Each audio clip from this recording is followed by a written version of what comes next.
નમસ્તે વિદ્યાર્થી મિત્રો, આપણે વિજ્ઞાનના જે છેલ્લો લેક્ચર હતો એમાં પ્રકરણ 10 શરૂ કરેલું અને પ્રકરણ 10માં આપણે પ્રકાશ છે એના ભૌતિક ગુણધર્મોની વાત કરેલી.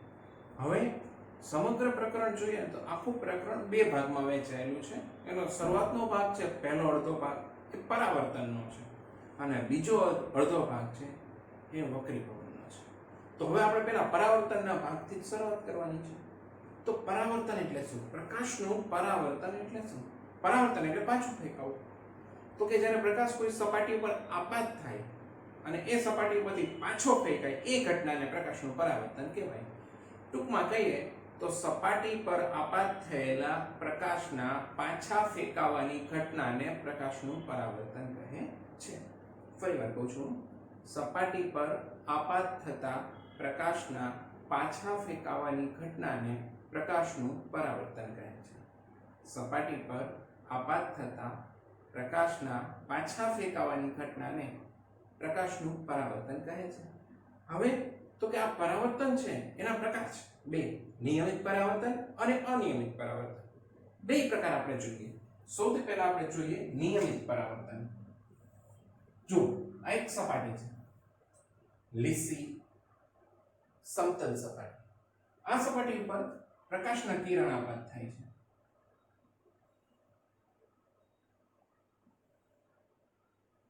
હવે આ કિરણ પુંજ છે, કિરણોનો સમૂહ છે. આપણે ત્રણ કિરણ લીધા, એક કિરણ નથી લીધું. હવે સપાટી પર જે કિરણ પુંજ આપાત થાય છે કેવું છે? તો કે આપાત થતું કિરણ પુંજ છે એ સમાંતર છે. ત્રણેય કિરણો પરસ્પર સમાંતર છે. હવે જોજો, જે પરાવર્તિત કિરણ પુંજ કેવું બને છે?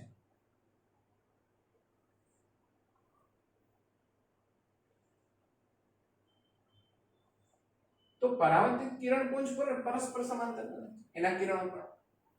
તો આ પ્રકારના પરાવર્તનને નિયમિત પરાવર્તન કહેવાય. આ નિયમિત પરાવર્તન. તો આ નિયમિત પરાવર્તનની વ્યાખ્યા દેવી તો કે જ્યારે ચળકતી લીસી સમતલ સપાટી કે ચળકતી લીસી સમતલ સપાટી ઉપર પ્રકાશનું સમાંતર કિરણપુંજ આપાત થાય. ચળકતી સમતલ લીસી સપાટી ઉપર પ્રકાશનું સમાંતર કિરણપુંજ આપાત થાય ત્યારે પરાવર્તિત કિરણપુંજ સમાંતર અને ચોક્કસ દિશામાં હોય છે. કેવું હોય છે? સમાંતરે હોય છે અને ચોક્કસ દિશામાં. જો આ આપાત કિરણપુંજ છે, આ પરાવર્તિત કિરણપુંજ.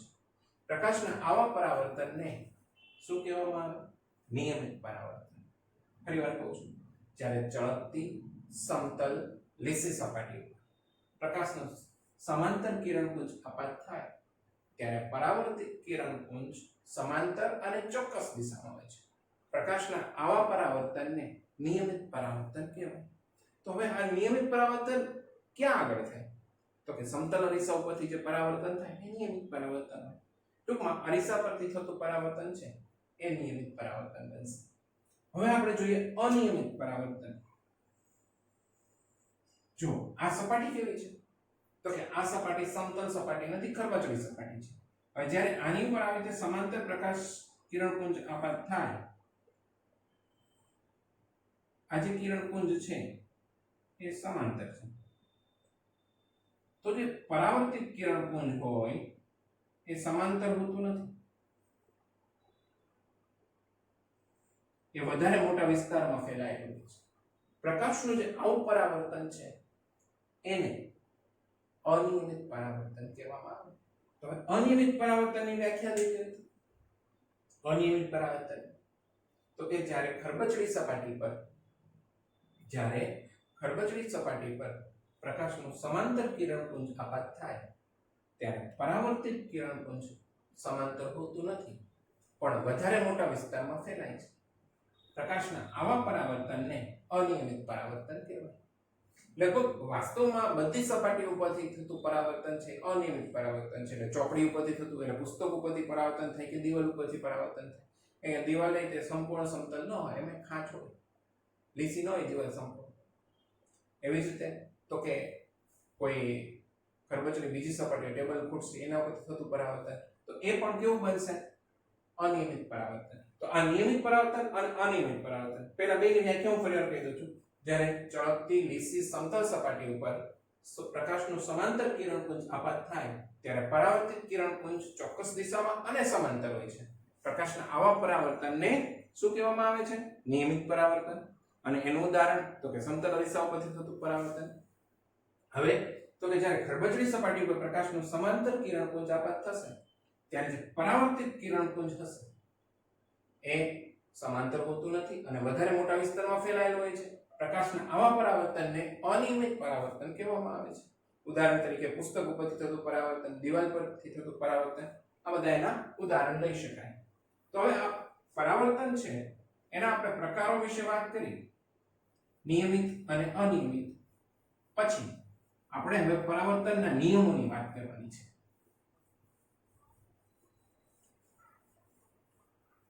પરાવર્તનના નિયમો. જો એક સપાટી છે, હવે અહીંયા સપાટી પર આ કિરણ આપાત થાય છે. આ આપાત કિરણ છે એ સપાટીને બી બિંદુ છે ત્યાં સ્પર્શે છે. આપાત કિરણ આ કોઈ સપાટી છે, સપાટી પર કિરણ આપાત થાય છે. આ કિરણને આપણે નામ આપીએ AB, જ્યાં બી બિંદુ આગળ સપાટીને સ્પર્શ કરે છે. હવે આપણે બી બિંદુ આગળ લંબ દોરીએ, સપાટીને લંબ દોરીએ.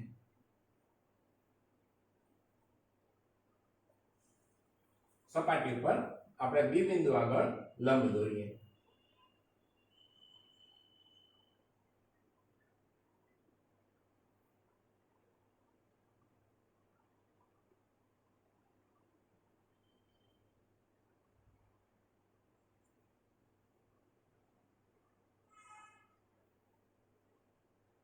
અહીંયાથી પરાવર્તન થાય છે એટલે કિરણ આ રીતે પરાવર્તન પામે છે. જો તો અહીંયા આગળ આ જે પરાવર્તિત કિરણ છે બીસી છે, બી બિંદુ આગળથી પરાવર્તન થાય છે. તો હવે આ જે ખૂણો બન્યો, આ ખૂણો એને આપાત કોણ કહેવાય, I અથવા થીટા I, અને આને કહેવાય પરાવર્તિત કોણ થીટા R. હવે બહુ મહત્વની વાત છે કે આપણે જે લંબ દોર્યો છે એ કયા બિંદુ આગળ દોર્યો છે? તો કે બી બિંદુ આગળ. ને બી બિંદુ શું છે? આપાત બિંદુ છે. કારણ કે જે કિરણ આપાત કર્યું છે ને એ બી બિંદુ આગળ સ્પર્શે છે. આપાત કિરણ સપાટીને જે બિંદુ આગળ સ્પર્શ કરે એને આપાત બિંદુ કહેવાય. તો હવે આ લંબને લંબ MM છે અથવા MN છે, તો આ લંબને ચોક્કસ નામ આપવામાં આવે. લંબને બોલાય શું? એને બોલાય આપાત બિંદુ આગળ અથવા આપાત બિંદુ આગળ સપાટીને દોરેલો લંબ. આપાત બિંદુ આગળ સપાટીને દોરેલો લંબ. તો હવે આપણે અહીંયા આગળ આપણી પાસે ત્રણ બાબતો છે. એક છે આપાત કિરણ, બીજું છે પરાવર્તિત કિરણ, ત્રીજું છે આપાત બિંદુ આગળ સપાટીને દોરેલો લંબ. હવે મેં તમને બે ખૂણા સમજાવ્યા, જે આ આપાત કોણ અને બીજો છે પરાવર્તિત કોણ. હવે પહેલા એ કેવું છે કે આપાત કોણ કોને કહેવાય? તો આપાત કોણ કોની વચ્ચેનો ખૂણો છે? આપાત કોણ છે કોની વચ્ચેનો ખૂણો છે? તો કે એ આપાત કિરણ અને આપાત બિંદુ આગળ સપાટીને દોરેલો લંબ, આ બે વચ્ચેનો ખૂણો છે. લંબ જરૂરી છે, પણ લંબ કોની, એ લંબનું આખું નામ શું, ક્યાં આગળ બને છે લંબ? તો કે આપાત બિંદુ આગળ સપાટીને દોરેલો લંબ છે. તો હવે આપણે આપાત કોણની વ્યાખ્યા બનાવીએ તો શું બનાવાય? તો કે આપાત કિરણે આપાત બિંદુ આગળ સપાટીને દોરેલા લંબ સાથે બનાવેલા ખૂણાને આપાત કોણ કહેવાય. અથવા તો આપાત કિરણ અને આપાત બિંદુ આગળ સપાટીને દોરેલા લંબ વચ્ચે બનતા ખૂણાને આપાત કોણ કહેવાય. તો આપાત કોણની વ્યાખ્યા ફરીવાર શું? આપાત કિરણ અને આપાત બિંદુ આગળ સપાટીને દોરેલા લંબ વચ્ચે બનતા ખૂણાને આપાત કોણ કહેવાય. આપાત કોણને થીટા I થી દર્શાવે. હવે પરાવર્તિત કોણ, તો ઈ કોની વચ્ચે બને છે? તો કે એક ખૂણો બને છે પરાવર્તિત કિરણ અને આપાત બિંદુ આગળ સપાટીને દોરેલા લંબ વચ્ચે. તો હવે એની વ્યાખ્યા તમને એમને આવડી જાય. જેમ આની વ્યાખ્યા બનાવી એ જ રીતે કે ભાઈ પરાવર્તિત કિરણ અને આપાત બિંદુ આગળ સપાટીને દોરેલા લંબ વચ્ચે બનતા ખૂણાને પરાવર્તન કોણ કહેવાય? ફરીવાર શું? તો કે પરાવર્તિત કિરણ અને આપાત બિંદુ આગળ સપાટીને દોરેલા લંબ વચ્ચે બનતા ખૂણાને પરાવર્તન કોણ કહેવાય? હજી એકવાર કહું છું, પરાવર્તિત કિરણ અને આપાત બિંદુ આગળ સપાટીને દોરેલા લંબ વચ્ચે બનતા ખૂણાને પરાવર્તન કોણ કહેવાય? આ રીતે આપાત કોણ અને પરાવર્તન કોણની સમજ થઈ ગઈ. હવે બહુ મહત્વની વાત આવે છે, પરાવર્તનના નિયમો. પરાવર્તનના બે નિયમો છે. પરાવર્તનનો પહેલો નિયમ શું? થીટા આઈ બરાબર થીટા આર. ચલો આ તમે અર્થઘટન કર્યું ને, થીટા આઈ બરાબર થીટા આર એટલે શું? થીટા આઈ એટલે શું? આપાત કોણ. અને થીટા આર એટલે શું? પરાવર્તન કોણ. તો આનો સીધો અર્થ શું થયો? તો કે આપાત કોણ અને પરાવર્તન કોણ સમાન હોય છે. શું? આપાત કોણ અને પરાવર્તન કોણ કેવા હોય છે? સમાન હોય છે. પહેલો નિયમ પરાવર્તન. ફરીવાર, આપાત કોણ અને પરાવર્તન કોણ કેવા હોય છે? સમાન હોય છે. હવે પરાવર્તનનો બીજો નિયમ. હવે આપણે અહીંયા ત્રણ બાબતો કઈ લીધી? આપાત કિરણ, પરાવર્તિત કિરણ અને આપાત બિંદુ આગળ સપાટીને દોરેલો લંબ. આ ત્રણ બાબતો હતી. તો કે આપાત કિરણ, પરાવર્તિત કિરણ અને આપાત બિંદુ આગળ સપાટીને દોરેલો લંબ.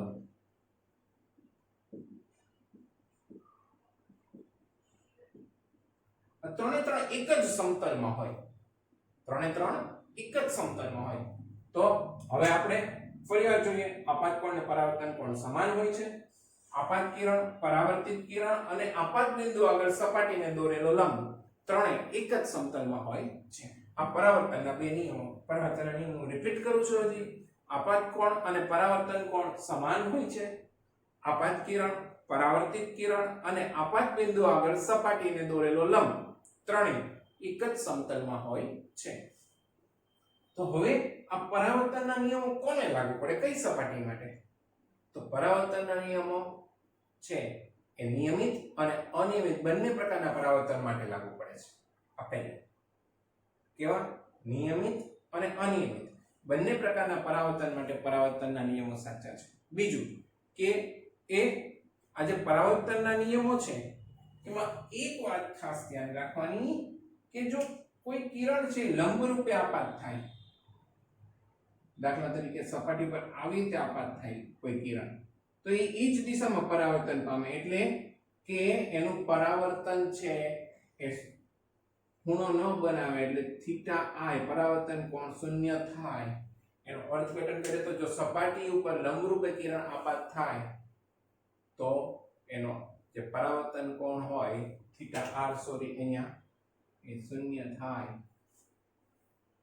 આમ સપાટી ઉપર લંબરૂપે આપાત થતા કિરણ છે એનો પરાવર્તન કોણ શૂન્ય હોય, એટલે લંબરૂપે જ તે પાછું ફરે સપાટીને. સપાટી પર લંબરૂપે આપાત થતું કિરણ લંબરૂપે જ પાછું ફરે છે. આ બીજું. હવે ત્રીજું કે ચાંદી છે એ ઉત્તમ વાહક છે, ઉત્તમ પરાવર્તક છે. આ ખાસ ધ્યાન રાખવાનું. પ્રકાશનું ઉત્તમ પરાવર્તક કયું દ્રવ્ય છે? તો કે ચાંદી. તો આ પરાવર્તનના નિયમોને અનુરૂપ આ બાબતો હું ફરીવાર કહું છું. પહેલું કે જે પરાવર્તનના નિયમો છે બધા જ પ્રકારના પરાવર્તન, નિયમિત પરાવર્તન અને અનિયમિત પરાવર્તન એની માટે સાચા છે. બીજું તો કે જ્યારે કોઈ કિરણ સપાટીને લંબરૂપે આપાત થાય છે ત્યારે સપાટીને લંબરૂપે જ પાછું ફરે છે, એટલે કે ત્યારે એનો પરાવર્તન કોણ શૂન્ય હોય છે. ત્રીજું, ચાંદી છે એ ઉત્તમ પરાવર્તક છે, ઉત્તમ પરાવર્તક પ્રકાશનું.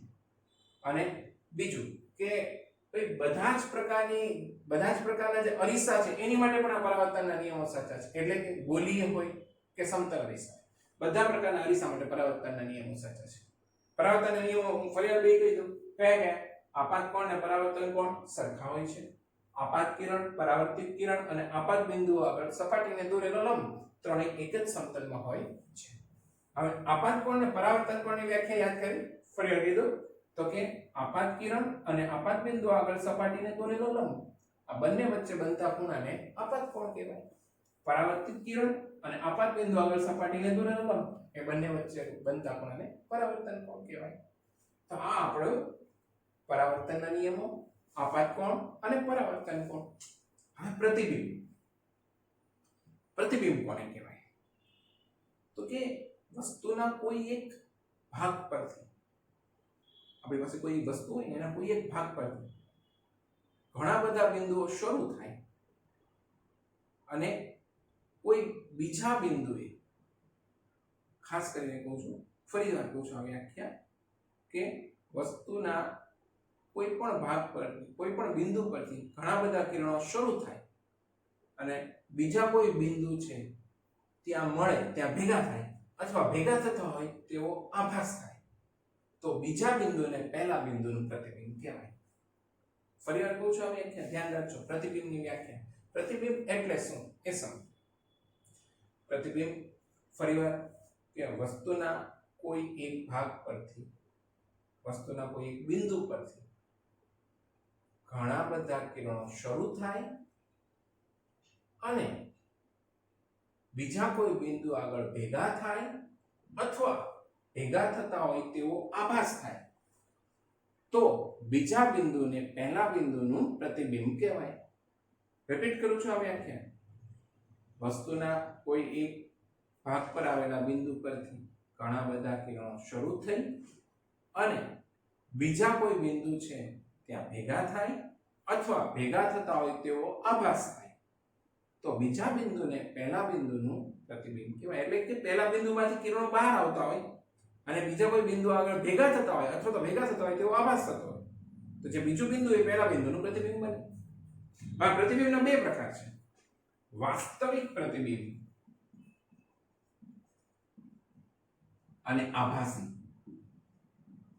આ બંને વાસ્તવિક પ્રતિબિંબ કોને કહેવાય?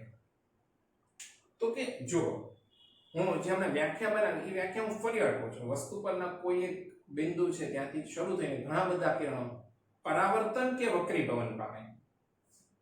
એ વ્યાખ્યામાં આ શબ્દ ઉમેરવાનો છે. વસ્તુના કોઈ એક ભાગ, કોઈ એક બિંદુ પરથી શરૂ થઈને ઘણા બધા કિરણો પરાવર્તન કે વક્રીભવન પામે અને બીજા કોઈ બિંદુમાં ભેગા થાય અથવા ભેગા થતા હોય તેવો આભાસ થાય, તો બીજા બિંદુને પહેલા બિંદુનું પ્રતિબિંબ કહેવાય. આ પ્રતિબિંબની વ્યાખ્યા છે. હું ફરી વાર કહું છું પ્રતિબિંબની વ્યાખ્યા, કે વસ્તુના કોઈ એક બિંદુ પરથી શરૂ કરી ઘણા બધા કિરણો પરાવર્તન કે વક્રીભવન પામે અને બીજા બિંદુમાં ભેગા થાય અથવા ભેગા થતા હોય તેવો આભાસ થાય, આ બીજા બિંદુને પહેલા બિંદુનું પ્રતિબિંબ કહેવાય. હું હજી એ જ વ્યાખ્યા કહું છું પ્રતિબિંબની, કે વસ્તુના કોઈ એક બિંદુએથી ઘણા બધા કિરણો શરૂ થઈ પરાવર્તન કે વક્રીભવન, બેમાંથી એક થાય, પરાવર્તન કે વક્રીભવન પામે અને બીજા કોઈ બિંદુમાં ભેગા થાય અથવા ભેગા થતા હોય તેવો આભાસ થાય, તો બીજા બિંદુને પહેલા બિંદુનું પ્રતિબિંબ કહેવાય. હવે પહેલા આપણે વાસ્તવિક પ્રતિબિંબની વાત કરીએ, તો કે જો પ્રકાશના કિરણો પરાવર્તન કે વક્રીભવન પામ્યા પછી ખરેખર ભેગા થતા હોય, જો પ્રકાશના કિરણો પરાવર્તન કે વક્રીભવન પામી, એટલે કે એક બિંદુમાંથી શરૂ થયેલા પ્રકાશના કિરણો પરાવર્તન કે વક્રીભવન પામી અને બીજા કોઈ બિંદુમાં વાસ્તવિક રીતે ભેગા થતા હોય, ખરેખર ભેગા થતા હોય, તો ત્યારે જે પ્રતિબિંબ મળે તે પ્રતિબિંબને વાસ્તવિક પ્રતિબિંબ કહેવાય. વસ્તુના કોઈ એક બિંદુએથી શરૂ કરીને ઘણા બધા કિરણો પરાવર્તન કે વક્રીભવન પામે અને બીજા કોઈ બિંદુએ ખરેખર ભેગા થતા હોય, તો જે બીજું બિંદુ હોય તેને પહેલા બિંદુ તો ત્યારે જે પ્રતિબિંબ રચાય તેને વાસ્તવિક પ્રતિબિંબ કહેવાય. આવું વાસ્તવિક પ્રતિબિંબ હોય છે એ હંમેશા ઉલટું હોય અને એને પડદા ઉપર ઝીલી શકાય છે, પડદા ઉપર પ્રાપ્ત કરી શકાય. હવે આપણે વાત કરીએ આભાસી પ્રતિબિંબની, તો કે વસ્તુ પરના કોઈ એક બિંદુએથી પ્રકાશના કિરણો શરૂ થઈ પરાવર્તન કે વક્રીભવન પામે અને બીજા કોઈ બિંદુએ મળતા હોય, ખરેખર મળતા ન હોય પણ મળતા હોય તેવો આભાસ થાય, તો ત્યારે જે પ્રતિબિંબ મળે તેને આભાસી પ્રતિબિંબ કહેવાય. ફરી વાર કહું છું કે વસ્તુના કોઈ એક બિંદુએથી પ્રકાશના કિરણો શરૂ થાય અને પરાવર્તન કે વક્રીભવન પામે અને બીજા કોઈ બિંદુએ ખરેખર મળતા ન હોય પરંતુ મળતા હોય તેવો આભાસ થાય, ત્યારે રચાતા પ્રતિબિંબને આભાસી પ્રતિબિંબ કહેવાય. તો આ વાસ્તવિક પ્રતિબિંબ અને આભાસી પ્રતિબિંબ. આભાસી પ્રતિબિંબ હોય છે એને પડદા ઉપર ઝીલી શકાતું નથી અને હંમેશા ચકતું હોય છે. આભાસી પ્રતિબિંબ હંમેશા ચકતું હોય.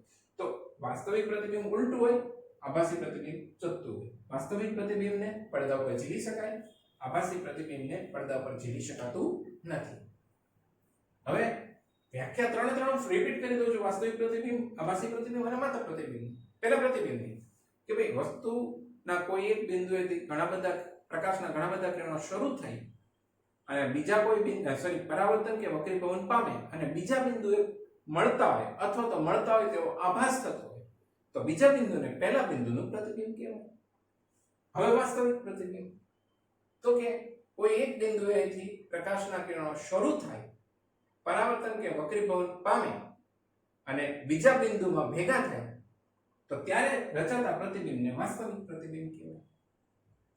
આભાસી પ્રતિબિંબ તો કે વસ્તુના કોઈ એક બિંદુએથી પ્રકાશના કિરણો શરૂ થઈ, પરાવર્તન કે વક્રીભવન પામે અને બીજા કોઈ બિંદુએ ખરેખર મળતા ન હોય પરંતુ મળતા હોય તેવો આભાસ થાય તો ત્યારે રચાતા પ્રતિબિંબને આભાસી પ્રતિબિંબ કહેવાય. ત્રણની વ્યાખ્યા.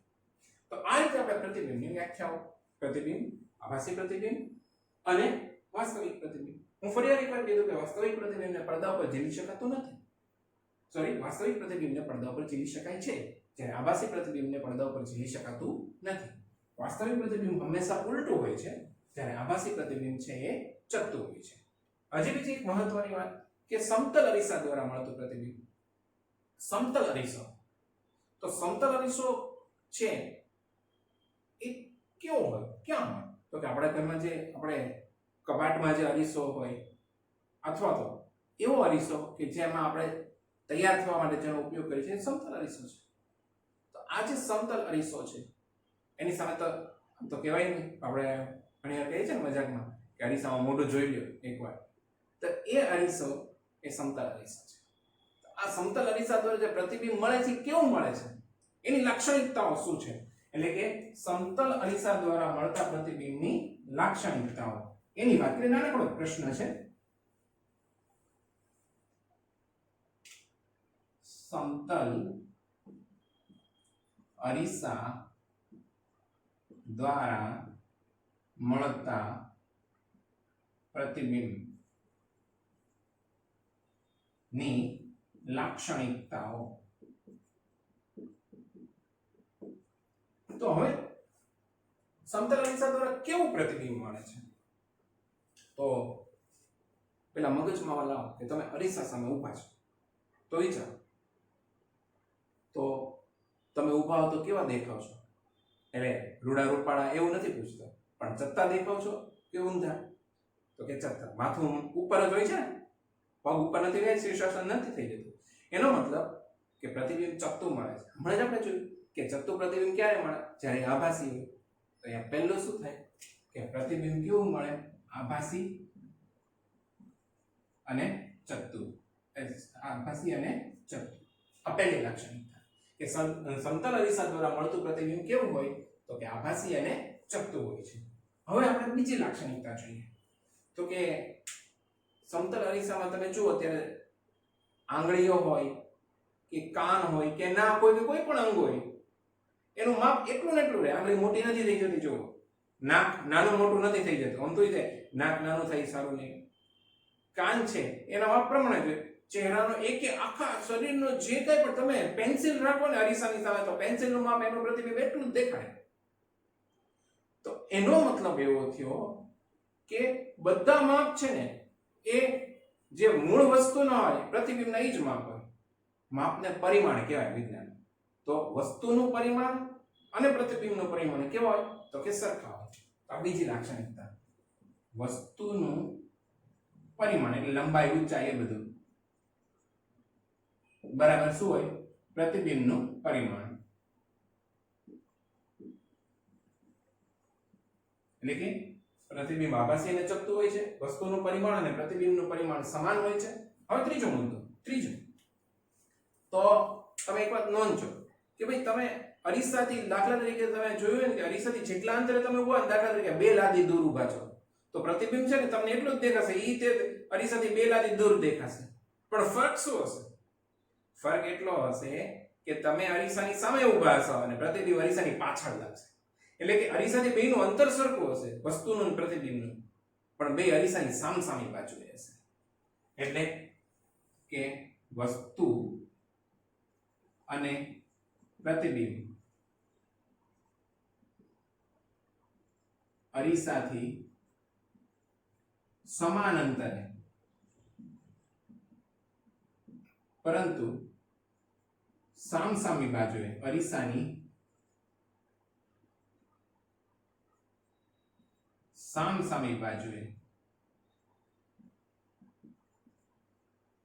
અને બીજી રીતે કહેવાય કે ભાઈ વસ્તુ અરીસાથી જેટલી દૂર હોય છે પ્રતિબિંબ અરીસાથી તેટલું જ દૂર પણ અરીસાની પાછળના ભાગમાં હોય છે. અને તમે એમ કહી શકો અથવા એમ કહી શકો કે ભાઈ વસ્તુને પ્રતિબિંબ અરીસા છે એનાથી સમાન અંતરે પણ અરીસાની સામસામેની બાજુ હોય છે. હવે આનો છેલ્લો મુદ્દો તો કે ક્યારે અરીસામાં એવી ટ્રાય કરી ને જમણો હાથ ઊંચો કરો તો પ્રતિબિંબનો કયો હાથ ઊંચો થશે? ડાબો હાથ ઊંચો થશે. ડાબો હાથ ઊંચો કરો તો જમણો હાથ ઊંચો થશે. મતલબ કે ડાબા જમણી બાજુ ઉલટાઈ જાય છે. તમે ડાબા કાનને અડો ને તો એમાં પ્રતિબિંબ જમણા કાનને અડતું હોય ને એવું લાગે. ક્યારેક જોવું, ક્યારેક તમારા જે અરીસાની સામે જો ટીવી હોય ને તો તમે અરીસામાં જોવો ને તો ટીવીમાં જે બેટ્સમેન રાઈટ હેન્ડ હોય ને લેફ્ટ હેન્ડ લાગે, એ ડાબોડી બેટ્સમેન લાગે. તો ટૂંકમાં કે ડાબા જમણી બાજુ હોય વસ્તુની અને પ્રતિબિંબની ઉલટાઈ જાય છે. તો આ ઘટનાને પાર્શ્વીય સ્થાનાંતરણ કહેવામાં આવે.